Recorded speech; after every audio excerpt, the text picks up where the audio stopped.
Guys, video பார்க்குற எல்லாரும் like and subscribe பண்ணிடுங்க.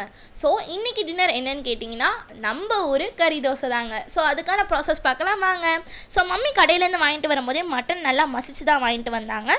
அதை ஒரு குக்கரில் போட்டு மஞ்சத்தூள், கரம் மசாலா, மிளகாத்தூள், அதுக்கப்புறம் நம்மளுக்கு நான்வெஜ்னாலே ஞாபகம் வருது என்னதுங்க, கார்லிக் பேஸ்ட்டு தான். அதாங்க இஞ்சி பூண்டு பேஸ்ட்டு.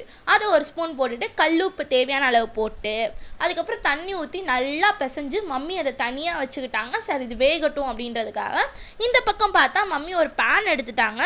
ஒரு பேன் எடுத்து எதுக்கு மம்மி பேன் எடுக்கிறீங்க அப்படின்னா, லூஸு அதை தேவையானதெல்லாம் பண்ண வேணாமா அப்படின்னு சொல்லி கேட்டாங்க. சரி ஓகே மீ திட்டாது அப்படின்னு சொல்லிட்டு அதில் கொஞ்சம் எண்ணெய் ஊற்றி சோம்பு போட்டுட்டு ஆல்ரெடி வெட்டி வச்சிருந்த வெங்காயத்தெல்லாம் மம்மி போட்டு நல்லா வதக்க ஆரம்பிச்சிட்டாங்க. பச்சை வாடை போனதுக்கப்புறமா ஆல்ரெடி வெட்டி வச்சிருந்த புதினா, பச்சை மிளகா, தக்காளி எல்லாம் போட்டு நல்லா திருப்பி வதக்கிட்டாங்க. அதுக்கப்புறம் இதுலேயும் கொஞ்சம் கார்லிக் பேஸ்ட் போட்டுட்டு ஆல்ரெடி நம்ம மட்டன் கார்லிக் பேஸ்ட்டு, மிளகாத்தூள் இதெல்லாம் போட்டு ஒரு வேக வச்சுருந்தோம் பார்த்தீங்களா குக்கரில், அதெல்லாம் அரைச்சி மம்மி இதில் ஊற்றிக்கிட்டாங்க. அரைக்காமல் ஊற்றினா வந்து கிரேவி மாதிரி வராது அப்படின்னு மம்மி சொன்னாங்க. ஸோ அதனால் அரைச்சி இதில் ஊற்றிக்கிட்டாங்க. இந்த பக்கம் பார்த்தா சரி எப்படியும் கறி தோசைக்கு சைட் டிஷ் வேணுன்றதுக்காக நான் தேங்காய் சட்னி அரைச்சி தனியாக தாளித்து வச்சாச்சு.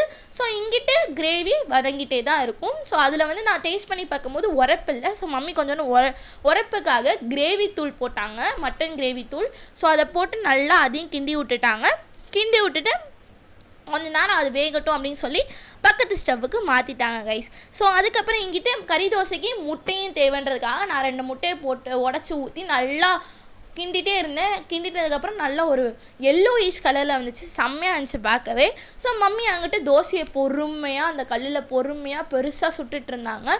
சுட்டு முடிச்சதுக்கப்புறமா அதுலேயும் கொஞ்சோண்டு ஆல்ரெடி 2 முட்டை போட்டு இது பண்ணி வச்சுருந்தோம் பார்த்தீங்களா, அது நல்லா ஊற்றி அதையும் கொஞ்சம் நல்லா ஸ்ப்ரெட் பண்ணி விட்டுட்டு அதுக்கப்புறம் நம்ம கிரேவியை தூக்கி போட்டாச்சு கைஸ். நல்லா கிரேவியை நல்லா அமுக்கி விடணுமா, இல்லைனா நம்ம திருப்பும் போது எல்லாமே பிரிஞ்சு வெளியே வந்துடுமா. ஸோ மம்மி அதான் சொல்லிட்டு இருந்தாங்க. அதுக்கப்புறம் வெளிப்பக்கம் எண்ணெய், உள் பக்கம் எண்ணெய் ஊற்றி திருப்பிட்டாங்க. அவ்வளோதான் கைஸ், கறி தோசை முடிஞ்சு. வாங்க சாப்பிட்லாம்.